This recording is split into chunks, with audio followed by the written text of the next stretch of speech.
is the framework or set of principles we use to interpret, analyze. It acts like trends that shape how we read a text instead of focusing only the plot of character. So there were the major literary theories. First, the formalism or neo-criticism. It's focused the text and only the text. Core idea. It ignores the author's life and the history of the time.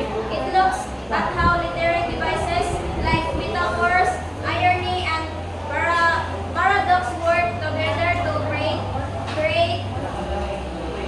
unified second, Marxism or socio-economic theory. Focus the power, money, and class struggle. Core idea based on Karl Marx. Marxism ideas. This theory looks at who has the power and who is being oppressed. It views literature as a reflection of the economy based on society. So third is feminism. Focus gender, patriarchy, and the female experience. Core idea. It examines how women are portrayed or silent in literature and how the text reinforces or challenges traditional male dominated views. Psychoanalytic theory. Focus the subconscious mind and internal trauma. Core idea based on Sigmund Freud's work. It treats characters like real people on a therapy coach.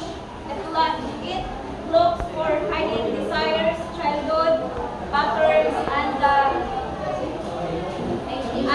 ego and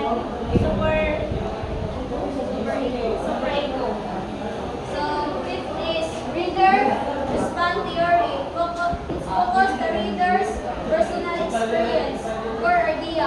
A book has no meaning until someone reads it.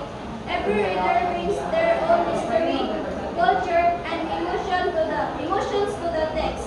Meaning every person reads a slightly different book. Post-colonialism. Focus, race, colonization, and cultural identity. Core idea. It analyzes literature from countries that were once colonized. It looks the tension between the colonizer and the colonized and how identity is reclaimed.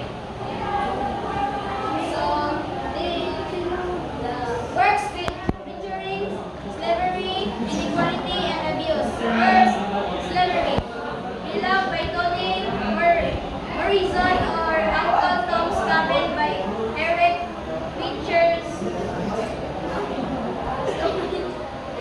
So, slavery is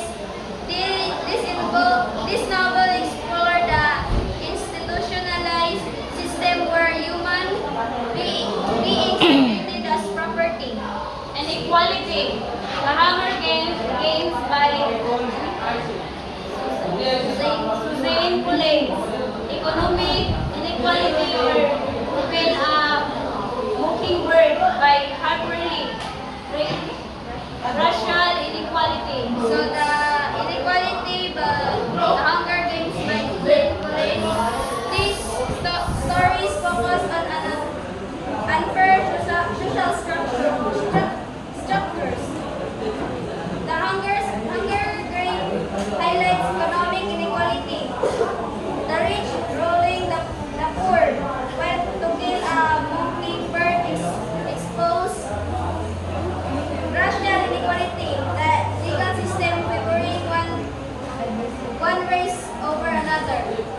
abuse.